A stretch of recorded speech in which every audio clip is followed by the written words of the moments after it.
Hi, everyone. I'm Kelly O'Horo, and this is Adaptable Behavior Explained. So, for example, I'm not going to do EMDR and then suddenly not be able to slam on the brakes if I see a ball crossing the street. That's not how it works. But we can get the maladaptively encoded memories that are negatively informing behaviors today. We can clear those up, and that's where the freedom is, and that's what's really exciting. So this next picture is, I really love to help illustrate how the way I see it and the way it anecdotally appears to me with clients is that when we get overwhelmed with stimulus and we've just had a buildup of things that have happened in our lives, we end up having kind of a capacity issue. And so trauma is a capacity issue. We are given these bodies, they can hold only so much like the glasses that you see in this picture.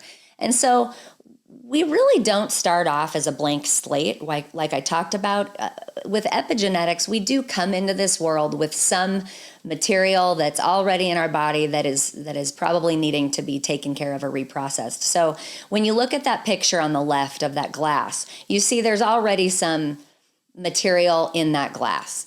And people who have that much taken away from their capacity are usually functioning pretty well. But then as you look to the glass on the right, more things happen. Maybe I moved. Maybe I lost my pet. Maybe I was bullied in school, or maybe my parents got divorced. And as you see things that happen in our lives start to take away our capacity. So like that third glass on the left, now maybe I was cut from the basketball team, or maybe I failed a test that I studied really hard for, or maybe my mom screams at me all the time. Or maybe she doesn't ever scream, but she just criticizes me, everything that I do. I can't do anything without some kind of criticism. I can't do anything without her saying, "Oh, why did you do it that way?" Or "You should do it this way." Or "Why didn't you try it this way?" Or "It would be better if we do it that way." So maybe I'm constantly criticized, and that starts to take away or chew away at my capacity. Or maybe something really big that's obvious happens, like a bad car crash or a physical injury, or my parents get divorced, or I have a family member that struggles with mental illness, and so the family focuses on that person all the time, and I'm really left behind.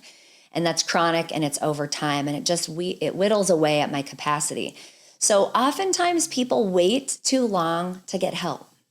They come in, and their glasses look like the glass on the right. They're just maxed. That's the person that walks in and they say, I just don't have any left. I am out of capacity.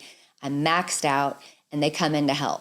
And what I would love and what I hope that people gain from learning from this show is that we shouldn't be waiting. You don't go to the dentist once your mouth is full of cavities. You shouldn't be waiting until your life is falling apart before you go get help.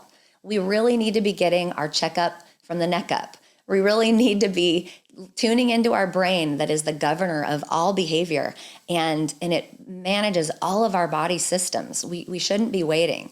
Can you imagine what the world would look like if we waited until our teeth were all rotten before we went and had our dental cleanings? No, we go regularly. We go every 6 months to get our teeth cleaned so that we avoid mouth full of decay and disease. And unfortunately, because of the historical stigma with mental health, we wait until so much is bad before we go get help with our life and our emotional needs and our life skills. And so when you think about your capacity, you want to understand, where are you? And this is just an illustration to help measure, where are you in your own ability to tolerate distress in the world? And as we talk about that capacity, what we realize is it takes its toll when our body is riddled with stress hormones, with the adrenal response. It's not meant to be chronic. It's not meant to be all the time. It's meant to be in bursts to give us the energy that we need. It's meant to be to help us keep ourselves safe and to prevent ourselves from being in harm or in danger. And then it's meant to come down. Well, people who have lived and had stories where there's so many bad things that have happened, they run out of capacity, or they operate kind of on that middle glass where there's not a lot of capacity. And then what ends up happening is their body takes a toll. There's a great book by Bessel van der Kolk that I highly recommend. It's called The Body Keeps the Score, and it does a great job of illustrating how if we spend our energy avoiding our emotional life, our body will win. It always does. And so oftentimes people will come in because they've seen medical doctors and they have gastrointestinal issues, or they have reproductive issues, they have performance issues, and they don't have any physical reasons for having, performance issues. Or maybe they have libido issues, so it affects our reproductive system. Maybe they have pulmonary issues, cardiac issues. Gastro issues are really common because 90% of our neurotransmitters are in our gut. And so most gastro issues are tied to unresolved emotional distress or unprocessed emotional experiences where people just keep it in, and then we end up with gastro issues, And so I don't want people to wait until they have physical issues and they no longer can ignore it. I'd love people to learn that it's okay to be more proactive, to take the reins on their mental health because it affects everything in their bodies, because our bodies will win. Our bodies will take the brunt of the damage. Our bodies will tell us, uncle. Maybe there's chronic pain, maybe there's migraines, maybe there's back pain because you've literally carried the world on your shoulders your whole life, and your brain is firing data that says it's too much. I can't hold it anymore, and our body's acting as if. And this goes with traumatic incidents that are physical in nature as well. So people say, my doctor, I had surgery on my back. I had an injury from a car accident, and the doctor says everything physically is fine, but for some reason, I'm still suffering with pain, or I'm still struggling with physical issues, and it feels like it's not healed.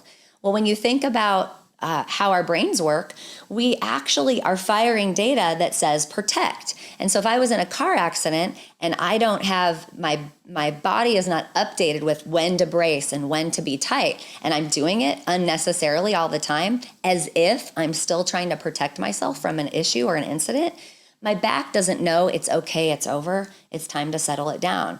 And we learned really amazingly about the brain-body connection and how our brain kind of needs an update on actually veterans who had phantom limb pain. And basically, they were saying, my hand hurts, well after the amputation.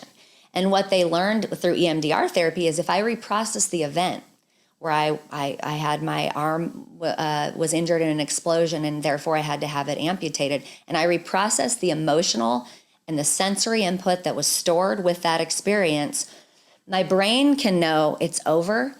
I don't need to hurt anymore, and that pain goes away. So now that hand doesn't hurt.